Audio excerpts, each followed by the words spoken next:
নমস্কার বন্ধুরা, রায় kitchen and গার্ডেনিংয়ে আপনাদের সকলকে স্বাগত।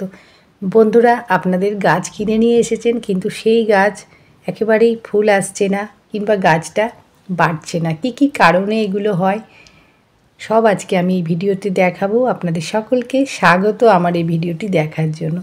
বন্ধুরা, গাছ তো আমরা কিনে নিয়ে আসছি, কিন্তু সেই গাছ বসিয়ে দেবার পর 2-4টে ফুল ফোটার পর কিন্তু সেই গাছে আর একেবারেই কুড়ি আসে না। তার কারণ হচ্ছে গাছ ঠিকমতো সে পুষ্টিগুণগুলো পাচ্ছে না, কিংবা টবের মাটিটা ঠিকমতো দিয়ে শিকড়টা সে চলাচল করতে পারছে না। আজকে আমি এমন একটা খাবার তৈরি করব যে খাবারের গুণে আমাদের শিকড় গাছের যেমন চলাচল করতে পারবে দ্রুত, তার সাথে গাছে আসবে অফুরন্ত কুড়ি, এবং যে সমস্ত কুড়িগুলো ঝরে পড়ে যায় সেটাও বন্ধ হবে। এই যে তরল সারটি তৈরি করেছি, এটা গাছের জন্য একটা বলতে পারেন বন্ধুরা টনিক, যেটা গুণেই কিন্তু আমাদের গাছ থাকবে যেমন হেলদি এবং অফুরন্ত কুড়ি। আমি আজকে এই তরল সারটির বিষয়ে জানাবো, কিভাবে তৈরি করেছি, কি উপাদান আছে এর মধ্যে। এই যে কুড়িগুলো গাছে হয়তো আসছে, সেই কুড়িগুলো কিন্তু ফোটার আগে ঝরে পড়ে যায়। তার কারণ হচ্ছে গাছ ঠিকমতো সে পুষ্টিটা পাচ্ছে না। গাছের কিন্তু সব পুষ্টিরই কিন্তু প্রয়োজন আছে, যেমন nitrogen, phosphorus, potassium, magnesium, zinc, sulphur. একটা গাছের জন্য কিন্তু এগুলো বিশেষ দরকার। যখনই একটা ঘাটতি পড়বে তখনই কিন্তু গাছের চেহারা আপনি লক্ষ্য করলেই বুঝতে পারবেন। এটা উদ্ভিদ, এদের কিন্তু আমাদেরই বুঝতে হবে, আর বুঝে সেই খাবারটা গাছকে দিতে হবে।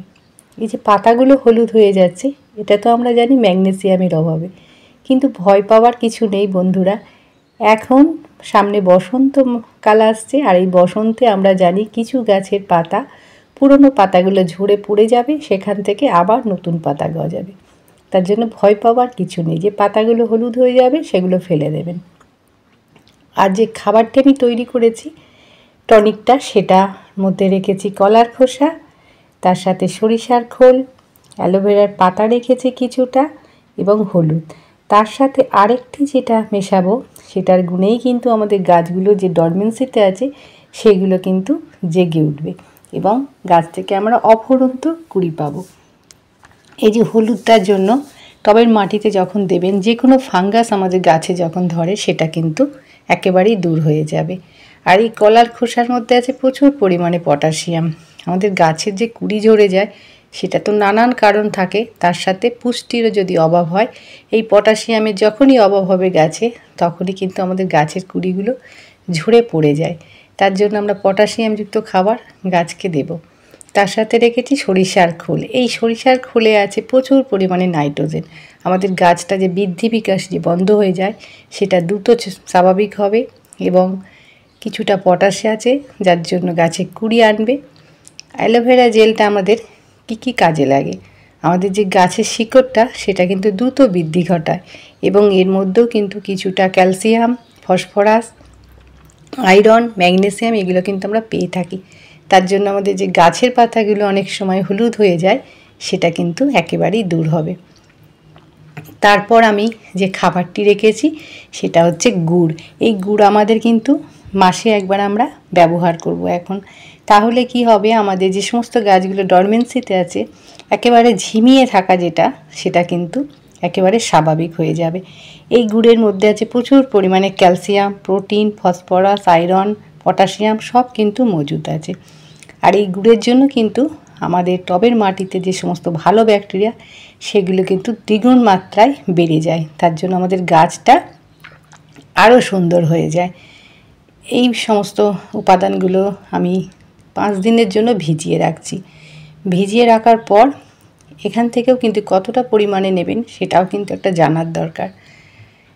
5 দিন ভেজানোর পর আমি এটা উপাদানগুলো ভালো করে মিশে গেছে জলের সাথে। আমি এখানে ছেঁকে নিচ্ছি। ছেঁকে নিয়ে আমি কিন্তু 500 ml নেব, আর আমি বালতিতে 5 লিটার জল নেব। নিয়ে আমি এগুলো ভালো করে এটা মিশিয়ে নিয়ে জলের সাথে গাছে বন্ধুরা আপনারা দিয়ে দেবেন, এবং কতটা দেবেন সেটাও কিন্তু জানার। কেননা ছোট গাছ হলে আমরা 10 থেকে 20 ml দেব, আর বড় গাছ হলে একটু বেশি দেব। আর এগুলো জৈব উপায়ে হচ্ছে, কোনো গাছের সেইভাবে কোনো ক্ষতি হবে না। তবুও আমরা একটু মেপে দেব। আর গুড়টা যে উপাদান সেটা হচ্ছে, এই গুড়ের মধ্যে আছে অ্যামিনো অ্যাসিড। তার জন্য আমরা কিন্তু গাছটা যেমন টবের মাটিটা আমাদের ভালো রাখবে, তেমন কিন্তু আমরা মাসে একবার ব্যবহার করব। আজকের মতো ভিডিওটি শেষ করছি।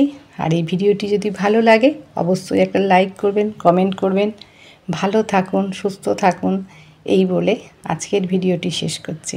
নমস্কার।